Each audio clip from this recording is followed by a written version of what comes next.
محترم، جہاں تک نماز تسبیح کا تعلق ہے، نماز تسبیح آپ جانتے ہیں کہ کوئی بھی عبادت یا ثواب سمجھ کر جو کام کیا جائے اس کا صحیح طور پر حکم یا ثبوت دلیل قرآن کریم سے یا حدیث نبی صلی اللہ علیہ وسلم سے ملنا ضروری ہے۔ نبی علیہ الصلوۃ والسلام کی تعلیم، آپ کا عمل، آپ کی رہنمائی، یہ ہمارے لیے حرف آخر ہے، لیکن بہت ساری چیزیں ایسی ہیں جو کہ آپ کی طرف منسوب کر دی گئی ہیں، یعنی لوگوں نے سمجھ لیا ہے کہ یہ بھی نبی علیہ السلام کا طریقہ ہے، حالانکہ حقیقت میں ایسا نہیں ہوتا۔ تو ہمیں اس بات کو کنفرم کرنا اور یقین کر لینا کہ یہ واقعتاً صحیح ہے یہ بات، اور یہ صحیح نہیں ہے، اس کی تمیز اور پہچان یہ مسلمان کے لیے ضروری ہے۔ اب یہ ہے کہ ہمارے پاس وہ کون سا پیمانہ ہے جس کے ذریعے ہم یہ ناپ تول کر سکتے ہیں، اور کسوٹی اور میزان کے ذریعے ہم یہ جان سکتے ہیں کہ یہ حدیث صحیح ہے اور یہ جو ہے وہ بیان کرنے والے اس میں وہ قابل اعتبار نہیں ہے، اور وہ بیان کرنے والے۔ ظاہر ہے کہ جب آپ کوئی خبر سنتے ہیں، پڑھتے ہیں، تو فوراً آپ یہ جاننے کی کوشش کرتے ہیں کہ یہ اطلاع دینے والے کون ہیں، یعنی آیا یہ واقعتاً ایسے لوگ ہیں کہ ان کی بات پر یقین کیا جا سکے، یا کہ یہ ان نون آدمی ہے، کون ہے، ٹھیک ہے، غیر معروف ہے لوگوں میں، اس کے کردار کا، اس کے اسلام کا پتہ ہی نہیں کہ وہ کیسا ہے، ٹھیک ہے۔ اس کو کہتے ہیں صحیح حدیث اور کمزور حدیث کی پہچان کرنا۔ اور حدیث بیان کرنے والے جتنے بھی لوگ ہیں تقریباً پہلی 4 صدیوں میں، کم و بیش وہ کوئی 7 لاکھ کے لگ بھگ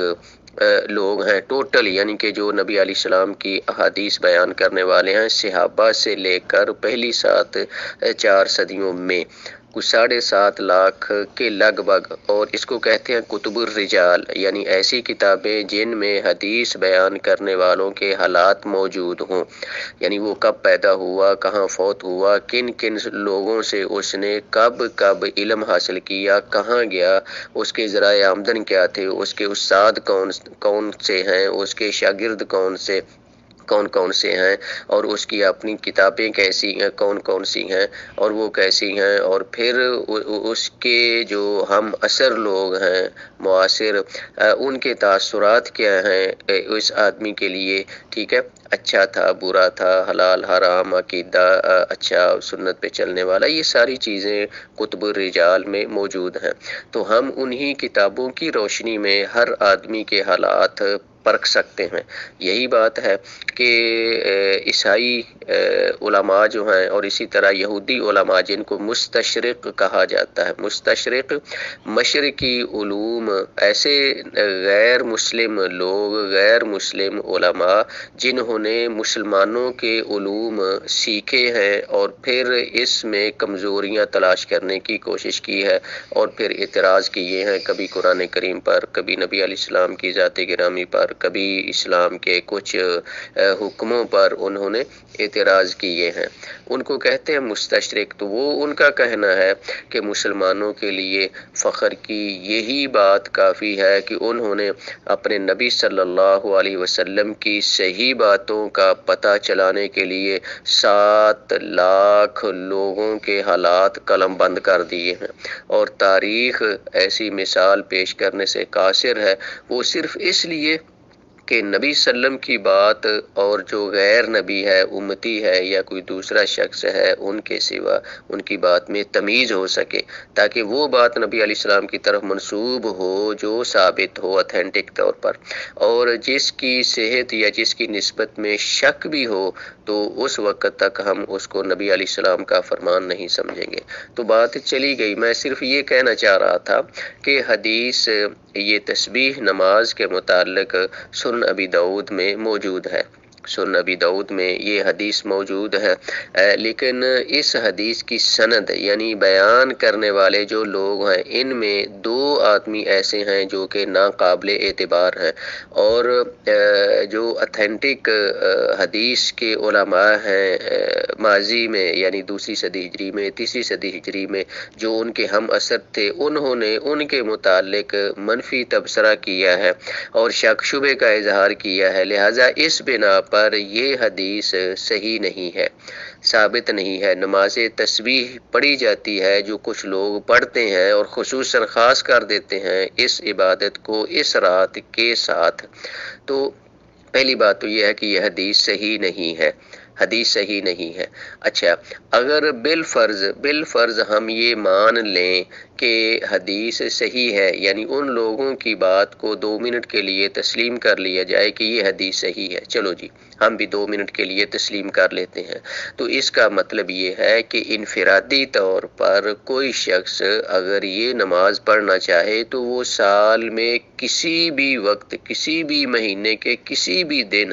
یا کسی بھی مہینے کی کسی بھی رات کو کسی بھی وقت وہ یہ نماز پڑھ سکتا ہے، یعنی اس نماز کو خاص کر دینا 15 شعبان والی رات کے ساتھ یا شعبان کے مہینے کے ساتھ یہ صحیح نہیں ہے۔ اس نماز کو یعنی نماز تسبیح کو صرف شب برات والی رات یا شعبان کے مہینے میں ہی ادا کرنا یہ صحیح نہیں ہے، ٹھیک ہے۔ تو پہلی بات تو یہ ہے کہ یہ نماز اس کی کیفیت جو ہے وہ دوسری دیگر نمازوں سے بالکل مختلف ہے،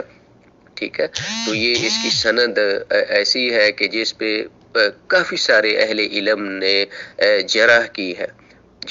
یعنی اسے تسلیم نہیں کیا، اتھینٹک قرار نہیں دیا، اور کچھ اہل علم ہیں ماضی میں بھی، کچھ یعنی کہ کم تھوڑے سے، اور اس وقت ماضی قریب میں بھی، اور ہم اثر بھی کچھ ایسے اہل علم ہیں جو اس روایت کو قابل اعتبار یعنی اس حدیث کو قابل اعتبار سمجھتے ہیں۔ اچھا، اگر ہم ان کی بات مان لیں کہ یہ حدیث ٹھیک ہے، قابل عمل ہے، تو اس سے یہ بات ثابت ہوتی ہے کہ انفرادی طور پر یہ نماز اپنے گھر میں سال میں کسی بھی وقت ادا کی جا سکتی ہے یا پوری زندگی میں کسی بھی وقت ادا کی جا سکتی ہے، چونکہ اس حدیث کا مفہوم یہ ہے یا اس کا جو مضمون ہے وہ یہ ہے کہ اس نبی علیہ السلام نے حضرت عباس رضی اللہ تعالی عنہ جو آپ کے چچا ہیں ان کو یہ فرمایا تھا کہ اگر ممکن ہو تو آپ ہفتے میں یہ نماز 1 مرتبہ پڑھ لیا کریں، اگر ہفتے میں بھی ممکن نہ ہو تو مہینے میں 1 بار پڑھ لیا کریں، اگر وہ بھی مشکل ہو تو سال میں 1 مرتبہ، اگر وہ بھی نہ ہو تو کم از کم اپنی زندگی میں 1 بار پڑھ لو۔ تو نبی علیہ السلام نے بذات خود اس نماز کو باجماعت نہیں پڑھایا، جس طرح فرض نمازیں پڑھائی ہیں یا عید کی نمازیں پڑھائی ہیں یا بارش کے لیے نماز پڑھائی ہے، یا یہ ہے کہ چاند گرہن والی نماز ہے یہ پڑھائی ہے، یا جنازے کی نماز ہے یہ پڑھائی ہے، ٹھیک ہے۔ اور نبی علیہ السلام نے نماز کو نہ خود پڑھا ہے، نماز تسبیح کو نہ آگے باجماعت پڑھایا ہے، ٹھیک ہے۔ اگر پڑھایا ہوتا یا پڑھا ہوتا تو نبی علیہ السلام کے 9 گھر والے اور 1,44,000 صحابہ میں سے کوئی آدمی ضرور بیان کرتا کہ نبی علیہ السلام نے اس نماز کو انفرادی طور پر یا اجتماعی طور پر یعنی باجماعت پڑھا ہے یا پڑھایا ہے۔ تو عدم نقل کہ کسی کا بھی بیان نہ کرنا، اور جبکہ صحابہ الحمدللہ بکثرت موجود تھے، یہ اس بات کی دلیل ہے کہ یہ نبی علیہ السلام کا عمل اور آپ کی تعلیم نہیں ہے۔ اگر کوئی پڑھنا چاہے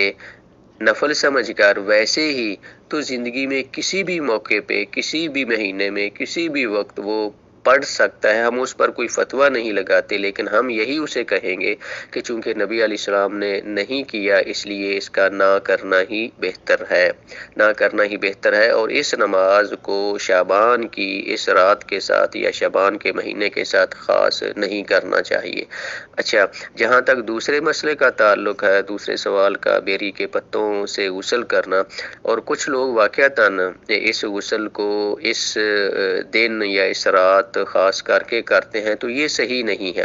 دیکھیں، بیری کے پتے اللہ تعالیٰ نے جتنی بھی یہ جڑی بوٹیاں پیدا کی ہیں، ہر ایک کی کوئی نہ کوئی تاثیر اور افادیت ہے۔ اور خاص کر کے جو یہ حکماء کا طبقہ ہے، حکیم لوگ، یعنی جو جڑی بوٹیوں کے خواص جانتے ہیں اور پھر انسانی بیماریوں کا علاج ان قدرتی جڑی بوٹیوں کے ذریعے کرتے ہیں، ان کو پتہ ہے، ٹھیک ہے۔ تو اس طرح بیری کے پتے بھی نبی علیہ الصلوۃ والسلام نے فوت شدہ مسلمان کو غسل دینے کے لیے نبی علیہ السلام نے فرمایا کہ اگر میسر ہو تو بیری کے پتے پانی میں ڈال دیے جائیں، پانی کو تھوڑا سا گرم کر لیا جائے، چونکہ بیری کے پتوں میں یہ خاصیت ہے کہ یہ صابن والا کام کرتے ہیں۔ آپ جانتے ہیں کہ مدینہ شریف یا اس وقت کے لوگ صابن کا استعمال ان کے ہاں یہ تصور ہی نہیں تھا، یعنی صفائی کے لیے یہ قدرتی چیزیں جو ہے، مٹی ہے مثال کے طور پر، ٹھیک ہے، اس کا استعمال کرتے تھے، یا پھر یہ بیری کے پتے اپنے غسل کے لیے استعمال کرتے تھے تاکہ انسانی جسم سے جو میل کچیل ہے وہ اتر جائے، ٹھیک ہے۔ تو کوئی انسان اگر اسے اپنے غسل میں ویسے ہی یعنی جب چاہے وہ ان پتوں کو شامل کر لیتا ہے پانی میں اور اس پانی سے غسل کر لے تو اس پہ کوئی فتویٰ نہیں ہے، کوئی حرج نہیں ہے، ٹھیک ہے۔ لیکن صرف ان بیری کے پتوں کو متبرک سمجھنا یا خاص کر دینا غسل کے لیے اسی دن میں یا اسی رات کے لیے شعبان کی 14 یا 15 تاریخ کو، یہ صحیح نہیں ہے، یہ غلط ہے، یہ صحیح نہیں ہے جس طرح آپ نے فرمایا، ٹھیک ہے۔ تو بیری کے پتے، اور پھر اس حوالے سے جو کچھ اہل علم اپنا تجربہ وہ بتایا کرتے ہیں، وہ یہ ہے کہ اگر کسی کو جادو ہے، آپ جانتے ہیں کہ جادو حق ہے، جادو کی تاثیر ہے،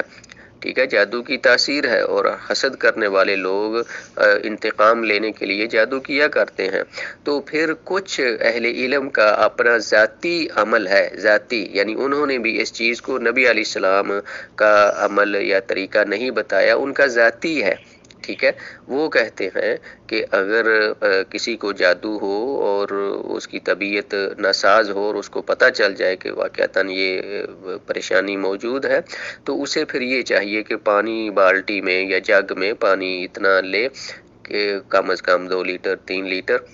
اور اس میں 7 پتے بیری کے کوٹ کر ڈال لے، اور پھر اس پانی میں یعنی بیری کے پتے والے پانی میں پھر وہ کیا کرے، 7 مرتبہ کم از کم سورۃ الفاتحہ پڑھے، اور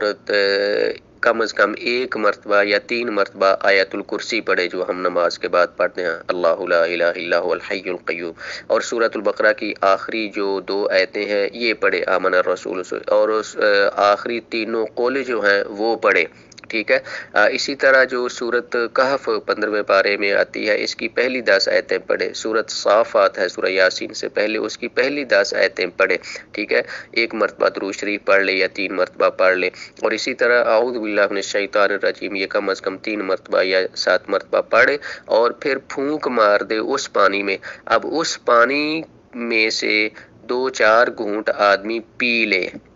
ٹھیک ہے، اور وہی بیری والا پانی جو ہے اس کے اپنے چہرے پر چھینٹے مارے، اور اسی بیری والے پانی میں اور مزید پانی مکس کر کے پھر وہ غسل کر لے۔ تو اگر وہ ہفتے میں 2-3 مرتبہ کرتا ہے یہ عمل، یعنی دم کرتا ہے بیری کے پتے ڈال کر پانی کو، اور پھر اس پانی سے غسل کر لیتا ہے علیحدہ جگہ پہ جا کر، ٹھیک ہے، تو اللہ تعالیٰ کی رحمت اور فضل سے ضرور اسے جادو سے چھٹکارا اللہ تعالیٰ دے دیں گے، یعنی اسے شفا ملے گی۔ تو یہ چیز اہل علم کا اپنا ذاتی تجربہ ہے، البتہ پانی کو دم کرنا شفا کے لیے یہ جائز ہے، یہ نبی علیہ السلام نے تعلیم دی ہے، تو اس سے کسی کو انکار بھی نہیں ہے۔ البتہ یہ جو بیری کے پتوں کے ساتھ غسل صرف اس مہینے میں یا اس رات کو کرنا یہ صحیح نہیں ہے، اور میرے علم میں ایسی کوئی